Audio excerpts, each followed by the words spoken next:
Porque habíamos puesto eso porque es la parte que nos falta, ¿no? En sí, el tema es teoría del delito, está compuesto por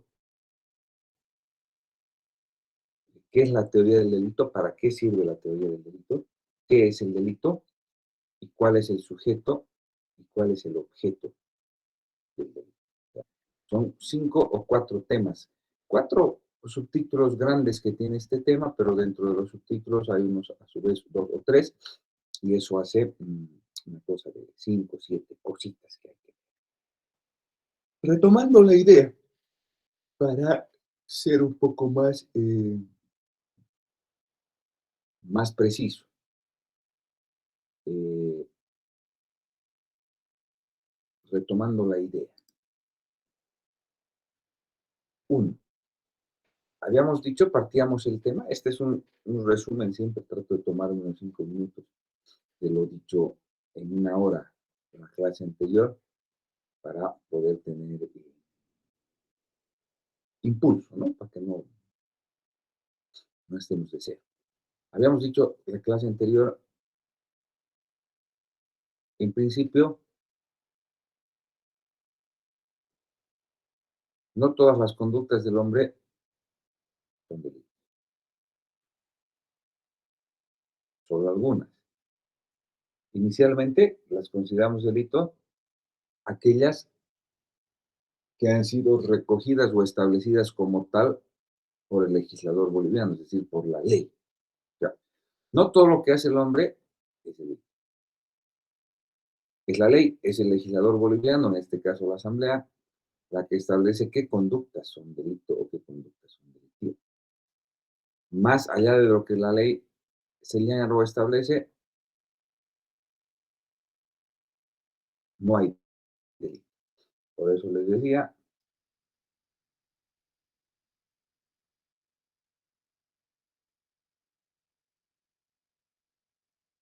desde aproximadamente 200 años, establece máximo que nulo un poder sin ley. No hay crimen, no hay pena sin ley. O nulo un crimen sin ley. No hay crimen, no hay delito sin ley. Si la ley no establece algo como delito, no es delito. Pero ahora bien, aún estableciendo la ley determinadas conductas como delito, en las circunstancias, en las variables, en los modos, en los tiempos que se hubiesen cometido, no es delito. Entonces, ahí nos encontramos, como yo les decía, ante el conflicto, y entonces, y entonces,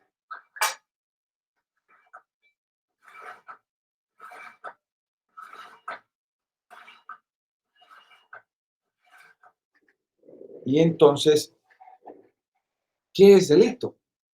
O cuando una conducta es delito. Y ahí es donde entraba en auxilio de esa duda, de esa inquietud, de esa consulta, la teoría del delito.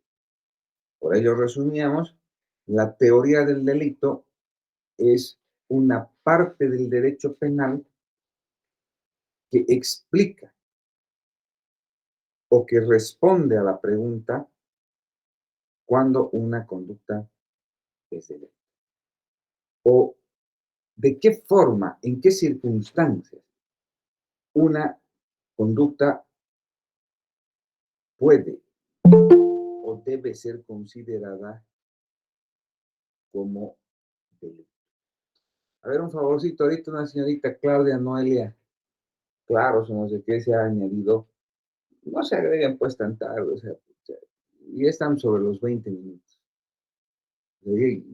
No puede ser que ni siquiera en lo virtual dejemos esa maña de flojo. O sea, en la universidad hay miles de situaciones que el tráfico, que el gato, el perro. Veo otra señora, Colque Céspedes Paola, no ahorita. Ya esa maña de flojos, está durmiendo, no está roncando.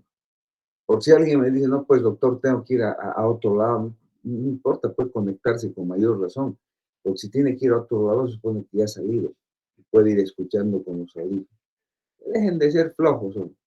Porque Céspedes Paola y la otra que se han eh, registrado, todo eso es maña de flojo. Ya no los voy a aceptar, jóvenes.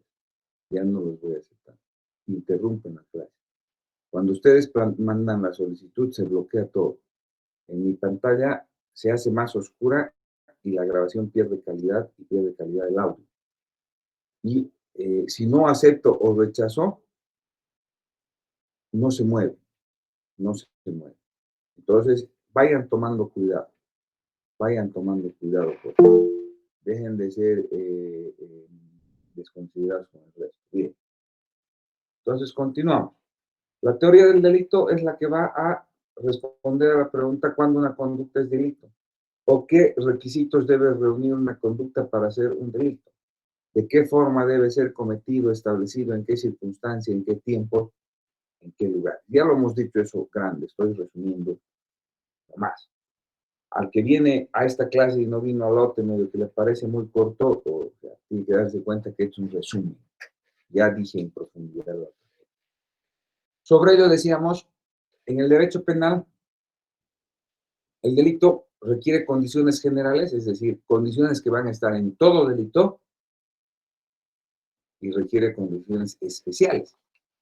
Obviamente que todos los delitos requieren condiciones generales, pero hay algunos que requieren, aparte de las generales, condiciones especiales. Es la parte del derecho penal 1, con el área de la teoría del delito, la que estudia, establece y aborda los aspectos generales que debe tener un delito. Y los aspectos especiales, específicos, concretos, es la parte especial, es decir, derecho penal 2.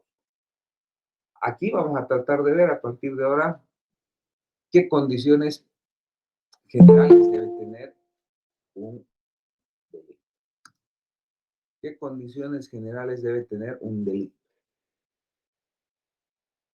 Bien, y eso lo vamos a resolver con la teoría del delito, que es precisamente el instrumento que nos permite establecer, como decíamos, cuándo una conducta. De ahí nos habíamos ido ya de plano,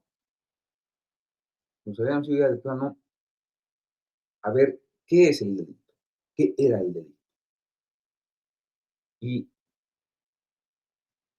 sin que tenga mucha importancia, pero he querido para darle riqueza al tema, porque es las partes más centrales, yo les había dicho o habíamos visto el delito como un ente jurídico, delito como un ente jurídico, que es la primera forma en la que el delito se va configurando en su contextura, como ahora lo tenemos. El delito como un fenómeno individual y social, es decir, como un fenómeno que hace parte de la personalidad del hombre. Y al final vamos a ver una noción jurídica del delito. Entonces, eh, yo les había dicho que la primera parte de lo que es el derecho penal, más o menos hace 100 años, 150 años, precisamente el autor que mencionábamos era del año 1950, en su nacimiento, o 30, es Francisco Carrara, y es el que más o menos habla del delito como un ente jurídico. Y se aprecia en relación a los que posteriormente, que son los positivistas, los que ven el delito como eh, parte de la personalidad individual y social del hombre. Carrara decía, el delito no está en el hombre, no es parte de su personalidad, no es parte de su historia.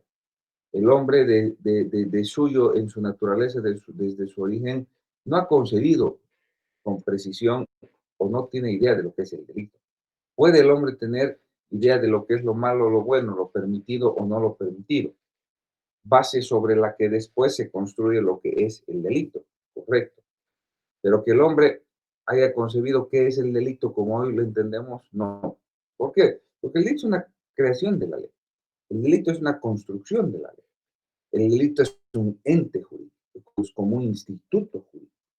Es el derecho el que lo crea y le da la calidad de instituto y su verdadera fisionomía. Eso, de esa manera, era entendido el delito. Por eso él decía más o menos algo así como que el delito era la ley perdón, el delito era la infracción a la ley del Estado, porque el delito crea, porque la ley del Estado crea el delito, dice que es delito, y delito constituye una infracción a esa ley del Estado, que se promulga o se sanciona para garantizar la seguridad de sus miembros, la seguridad de sus ciudadanos. Y resulta de un acto del hombre propio, que puede ser externo, o sea, de un acto externo propio del hombre, que puede ser positivo o negativo, es decir, que puede ser una acción o puede ser una omisión. El que es moralmente imputable y políticamente dañoso. ¿Pero qué quiere decir Carrara con esto? Un momentito, dice el señor. El delito no tiene nada que ver con la personalidad, con la psiquis del hombre. El delito es fruto del libre albedrío del hombre. El hombre con un acto externo, voluntariamente, decide, decide infringir, romper la ley del Estado que ha sido sancionada para garantizar la seguridad de los ciudadanos. O sea, por eso decía, es el delito, la infracción de la ley del Estado sancionado para garantizar la seguridad de los ciudadanos o promulgada para proteger la seguridad de los ciudadanos. Para ellos, el delito era una creación, una concepción. Pues, segundo, eh, el delito como un fenómeno natural o social que es parte del hombre, que está integrado al hombre, es la visión como ven al delito los positivistas. Los positivistas. Y los positivistas, cuando hablamos de los positivistas, nunca se olviden. Son Lombroso, Ferri y Garofalo. Por algún motivo, en el año 1920 o a partir del año 1900, estos tienen mucho eco en todo lo que es el derecho. Tienen mucha eco. Y son los que dicen que el delito está anidado en el hombre, que por genes desde que el hombre nace ya tiene la proclividad al delito y en cualquier momento lo va a cometer. Por eso el delito no es más que una manifestación, exteriorización, visualización de la personalidad del hombre. Un hombre generalmente tiene el delito por dentro y cuando comete el delito, lo único que hace es hacerlo visible, dejar que se visualice ese punto. Entonces, ellos consideraban que ese delito podría anidarse, infectarse en el hombre de forma individual, es decir, congénita desde que nace, o socialmente. Por ejemplo, un individuo que tenía padres que habían sido delincuentes podía haber ya nacido con ese gen y ser un delincuente. Pero alguien que no había tenido esos genes resulta que va a vivir a un barrio de ladrones y comienza a juntarse con ladrones. Entonces, socialmente también va a tener ese delito. Por eso, ¿qué era para ellos el delito?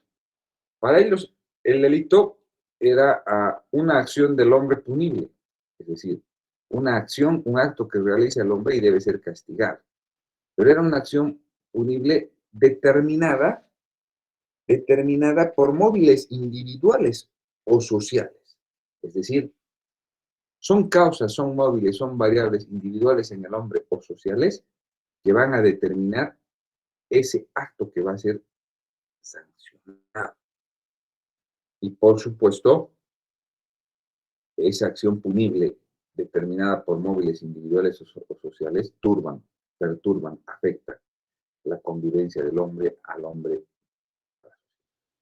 Entonces, son dos posturas fundamentales que si ustedes se hacen acuerdo, hacen eco cuando estudiábamos las escuelas de derecho penal. Por eso, para la escuela penal clásica, el delito era fruto del libre albedrío del hombre, como más o menos dice Carrara y como más o menos está ideada el delito como ente jurídico. Eh, la ley crea el delito, la ley crea el delito, es un ente jurídico creado por la ley, Y el hombre en todo momento, conociéndolo, tiene el libre albedrío y la capacidad libre voluntaria de cometerlo o no. En cambio, los positivistas, los que ven al delito como un fenómeno individual o social, dicen, no, no, no es así, no es tan así. Delito y hombre son caras de una misma medalla. Siempre en el hombre va a estar anidado el delito, ya sea por cuestiones individuales que vienen de sangre, de genética, o por cuestiones sociales. Es decir, el hombre nace, el hombre delincuente nace y el hombre delincuente también se puede hacer conviviendo con otros delincuentes. Por eso es un aspecto social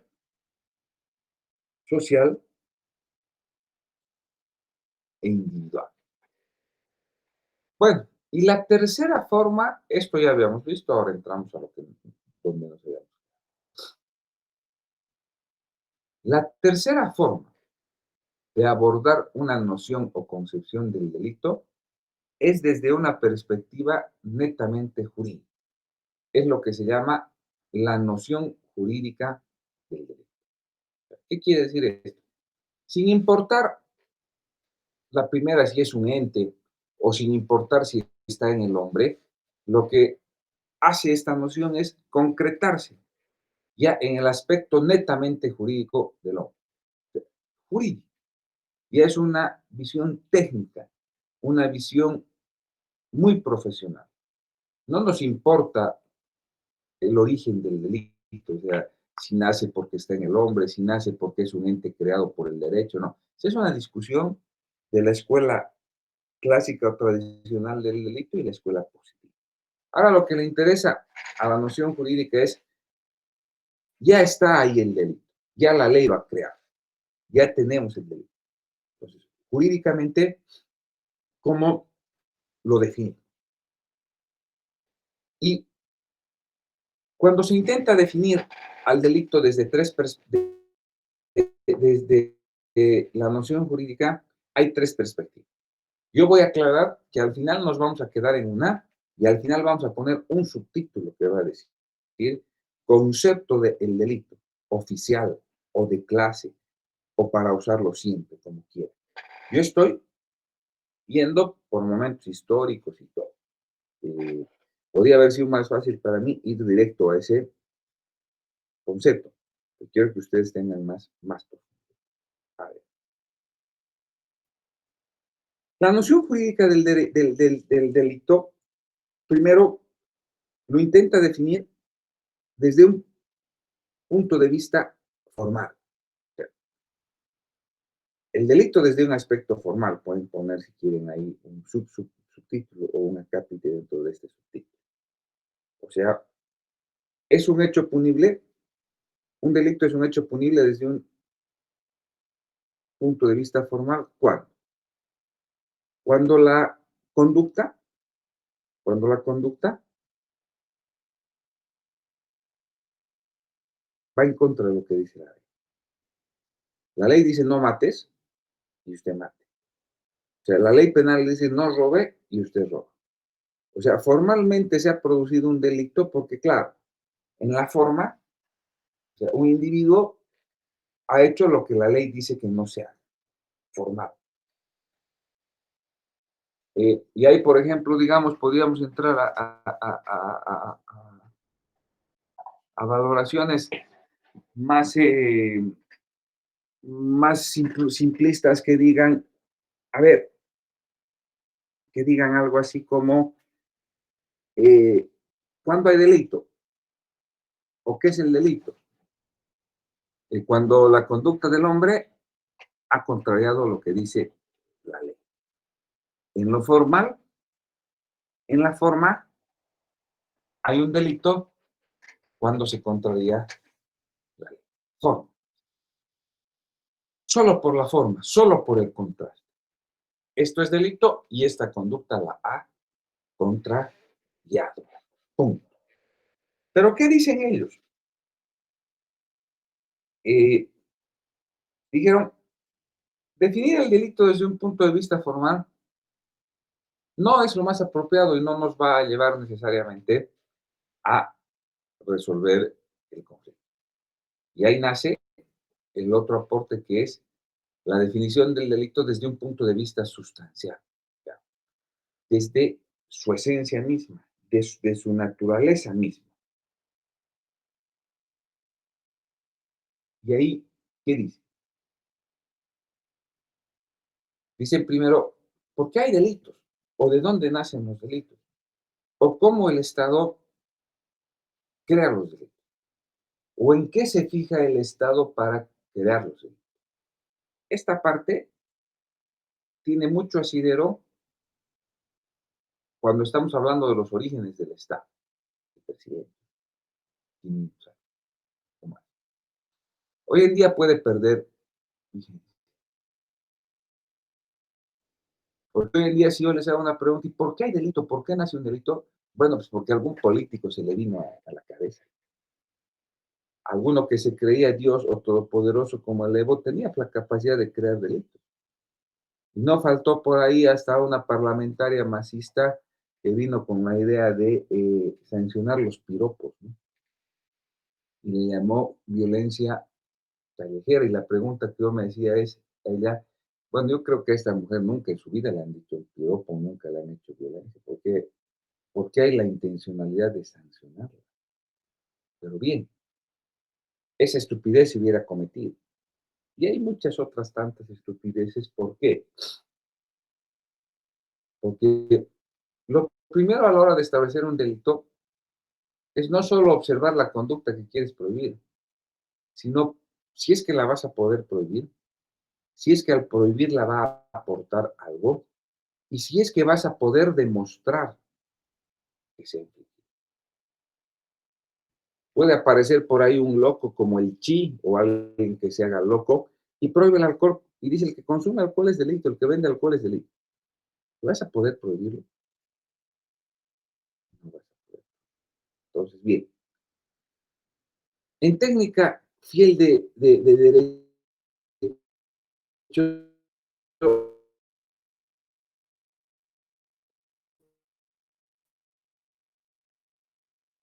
¿cuándo nace? ¿Dónde nace? ¿En dónde debería nacer un delito? Cuando se va configurando el derecho penal, las sociedades o la sociedad como las tenemos ahora identifican determinados bienes jurídicos que son esenciales para la vida del hombre en sociedad: el patrimonio, la vida, la libertad, el honor. Si alguien te vulnera tu libertad es complicado, si alguien te vulnera tu vida, lo mismo. Tu patrimonio.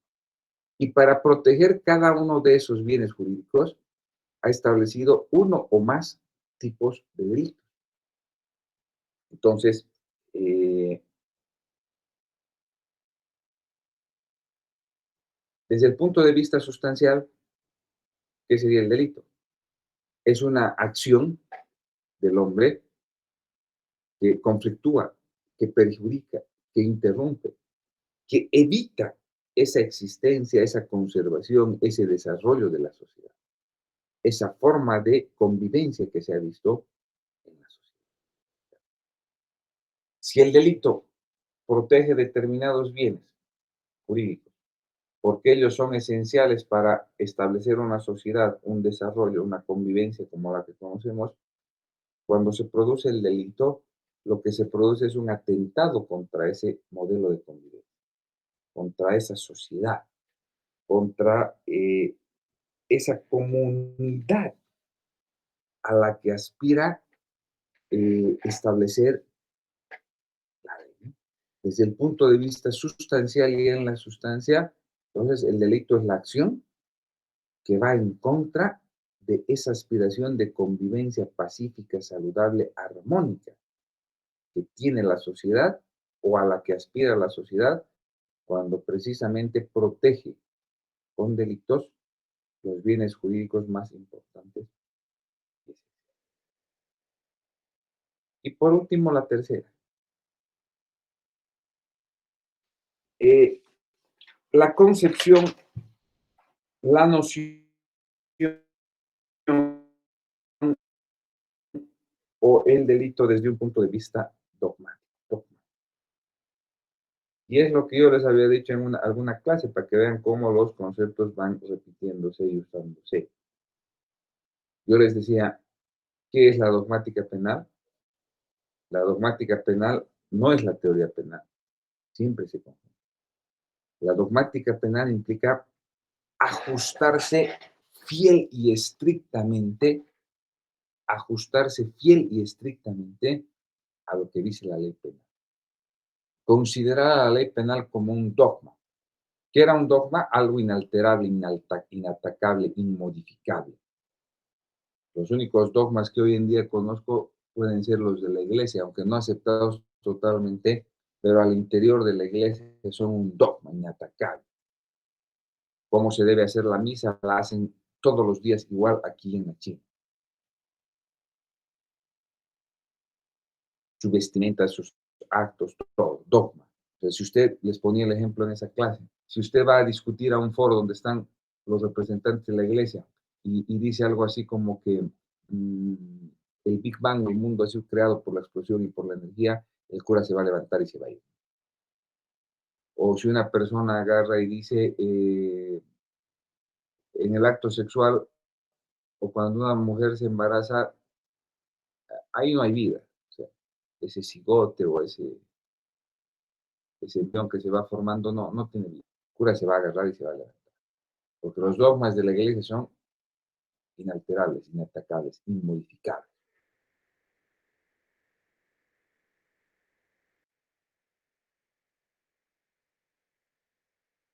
Ya pueden modificar, cambiar. La interpretación poco o mucho va a variar. Y cuando decimos la definición del delito desde la perspectiva dogmática, decimos qué es un delito desde lo que plantea la ley penal, desde lo que dice la ley penal en concreto, dogmáticamente, sin alejarnos y sin la posibilidad de contradecir lo contrario. Y este es el concepto que vamos a usar y el que va a valer. Yo he tratado de decir todo esto para llegar a esto último que digo. La única forma válida de definir y entender el delito es desde una perspectiva dogmática o desde la dogmática penal. ¿Y qué quiere decir la dogmática penal? Desde lo que la ley penal dice que es el delito. Obviamente les aclaro, lamentablemente nuestro código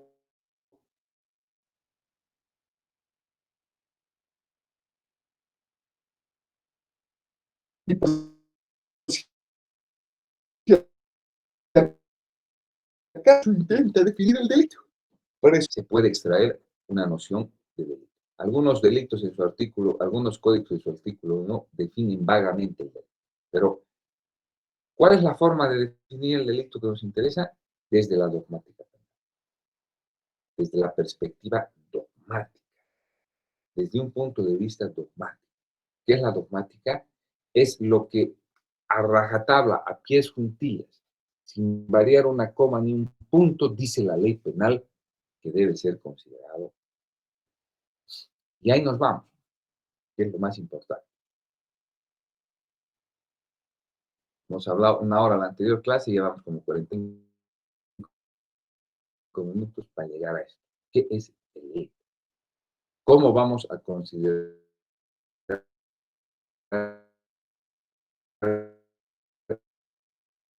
el delito nosotros? A efectos oficiales de nuestra materia en examen o anterior. Por eso viene un despistado que no ha pasado clases y por ahí agarra un apunte y de las 3, 4, 5 cosas que hemos dicho, la que más se a acuerdo a lo que mejor se le queda pone en el examen. Pero el doctor estaba en el test. Ya no hay ni cómo explicarle a ese niño. No hay ni cómo explicar. Y no falta uno ahí medio loco que dice, pero entonces, ¿para qué usted da 2, 3, 4 conceptos? Se asume que todos son válidos. ¿Qué le puedo decir? Dios se apiade de él, ¿cierto? Por eso hay que venir a clase. Esto no está en el texto. El texto te plantea, pero no te dice lo que yo te estoy diciendo. El texto no te dice lo que te digo, que la forma única y válida de considerar concebir el delito es de la perspectiva dogmática, desde el punto de vista dogmático. ¿Qué es el punto de vista dogmático? Desde lo que la ley penal claramente y sin posibilidad de mover nos impone como delito. ¿Qué es el delito? Delito es la acción típica, antijurídica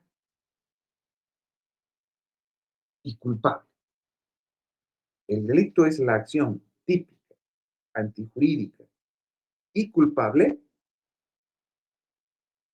para el que está prevista una sanción. O si quieren, podríamos poner así. Edmundo Mesger es el que define el delito así. Pongan entre paréntesis Mundo Mesger. Pongan el delito es la acción típica, antijurídica y culpable para el que el legislador ha previsto una pena. Entonces, normalmente, ¿cómo van a encontrar esta definición? Casi lo mismo. El delito es la acción típica, antijurídica, culpable y punible. La punibilidad quiere decir castigable. Punible es castigable, sancionable. El delito es la acción típica, antijurídica, culpable y punible.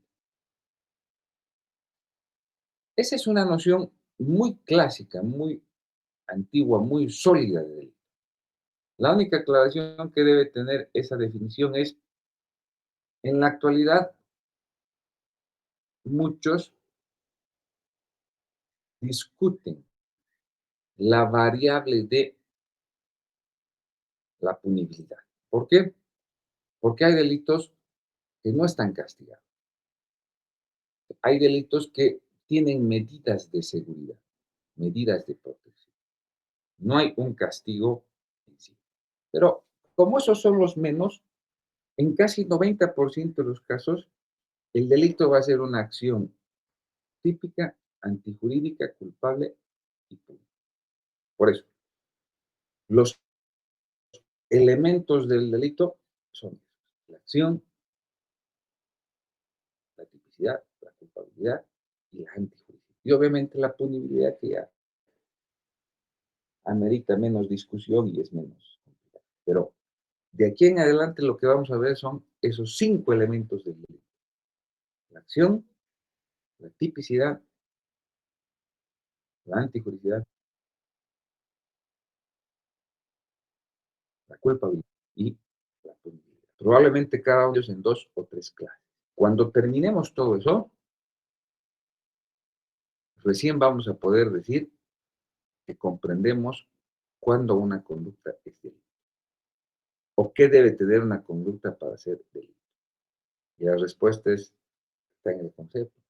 Una conducta, una acción del hombre para tener o ser un delito, tiene que tener acción, tipicidad, antijuricidad y culpabilidad, básicamente.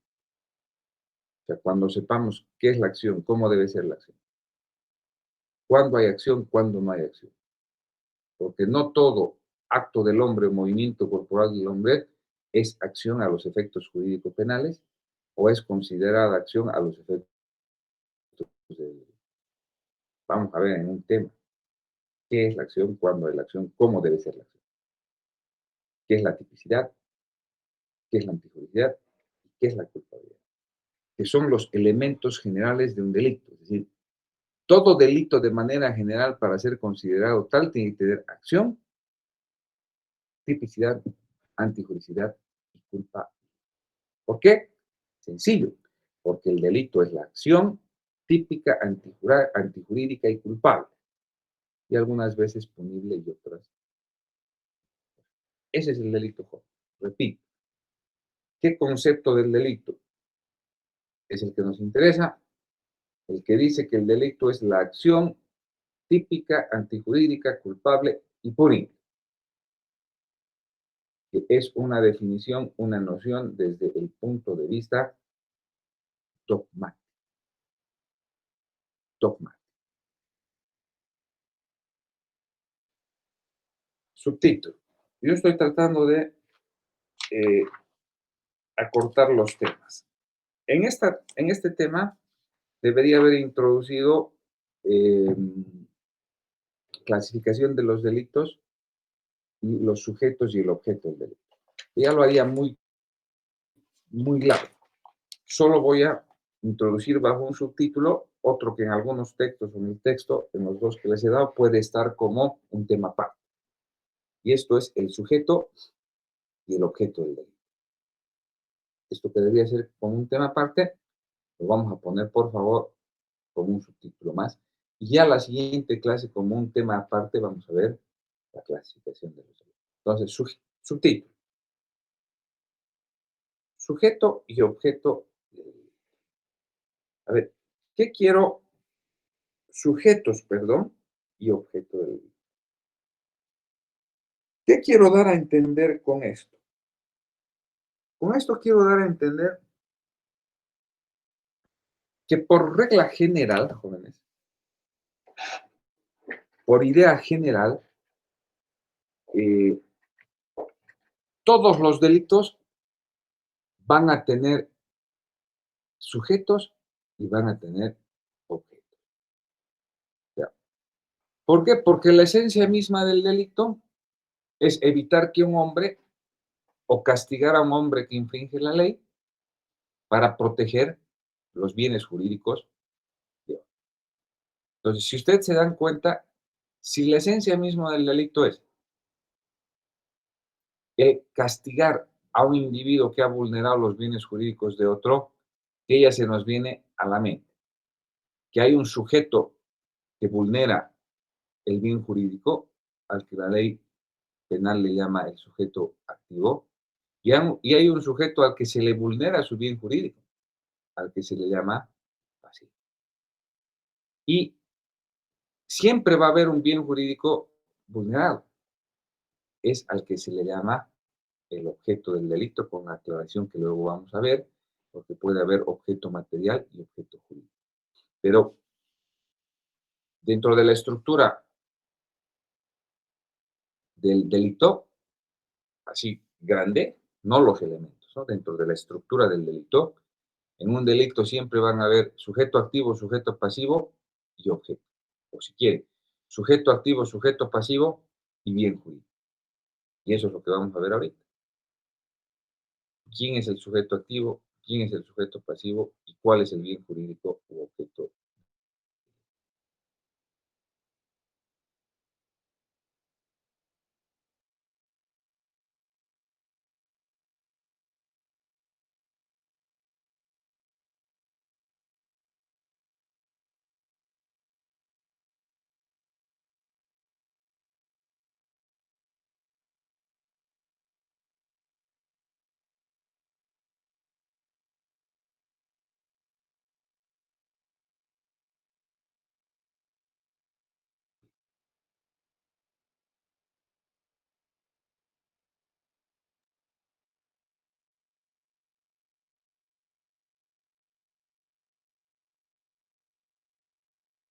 Sujeto, el sujeto activo del delito soy yo, porque yo he cometido la ley. El sujeto activo siempre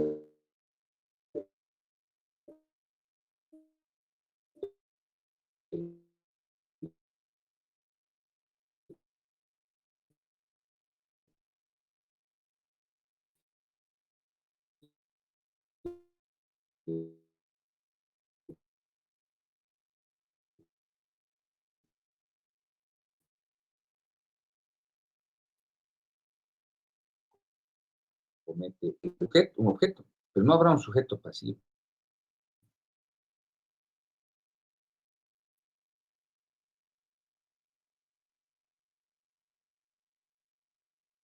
porque ahí no se observa la trilogía perfecta, sujeto activo, sujeto pasivo y bien jurídico. Por eso un delito siempre tiene que tener sujeto activo,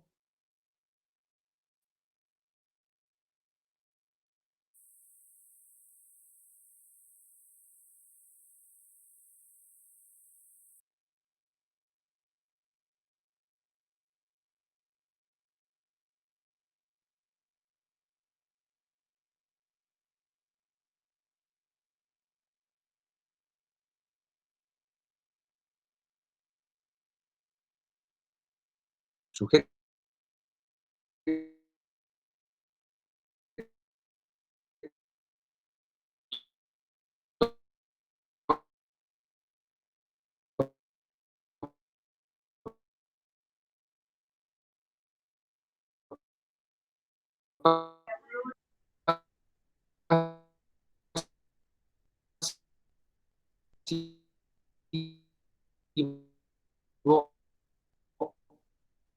Sí, esperen un ratito, digo.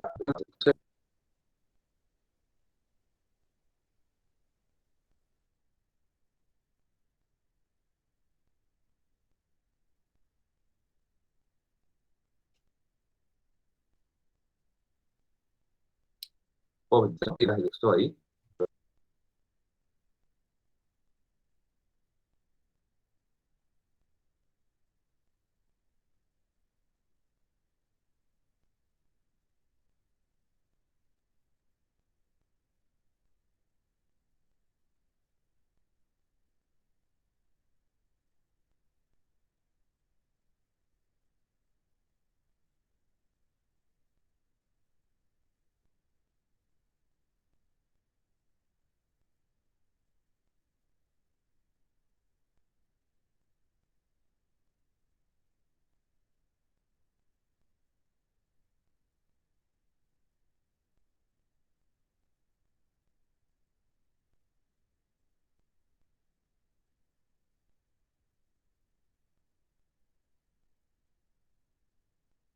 Nadie puede abrir su micrófono y hablar. Le estoy preguntando si se... ¿Aló? Hola. Se le escucha, ¿Se escucha ahora? Sí, ahora sí se escucha. se le escucha, Ya, doctor. ¿sabes?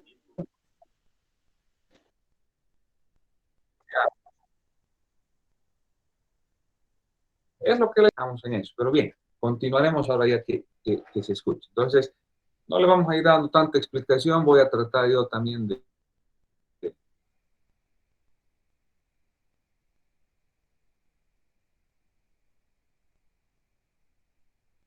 adecuarme a esto. O sea, lamentablemente, a costa de sacrificar la...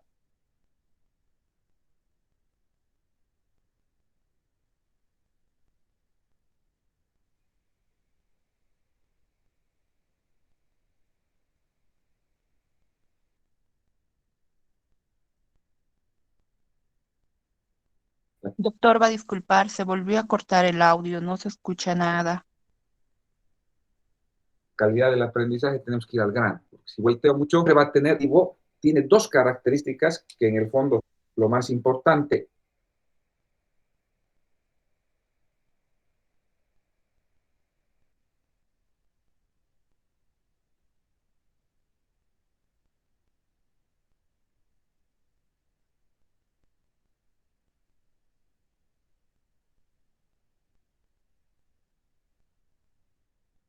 Doctor, no se le llega a escuchar nada.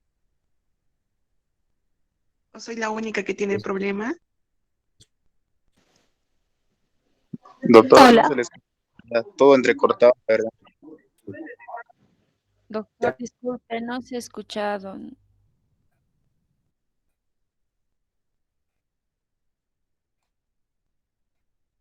De aprender. O sea, todos sabemos que el sujeto activo es así que Creo que no se escucha porque sigue hablando. Hola, todos tenemos el mismo problema, ¿no, chicos? Deberías de mandar un mensaje al doctor. Chicos, ¿en qué parte se han Sí, no, quedado? no, tampoco tengo audio, no se escucha.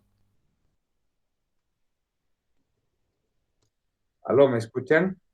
Doctor, recién lo escuchamos, pero se corta cada rato. Ya, vamos a hacer una cosa, Flores. Vamos a, ya, vamos a quedar aquí. Ya son las 9:05 igual. El internet está mal, vamos a seguir innecesariamente en esto. O sea, debe haber una falla en el internet que probablemente es la mía. Y si de seguir va a ser... Ya, vamos a quedar aquí, ya, jóvenes. Está bien, doctor. Ahí, ya. Está bien.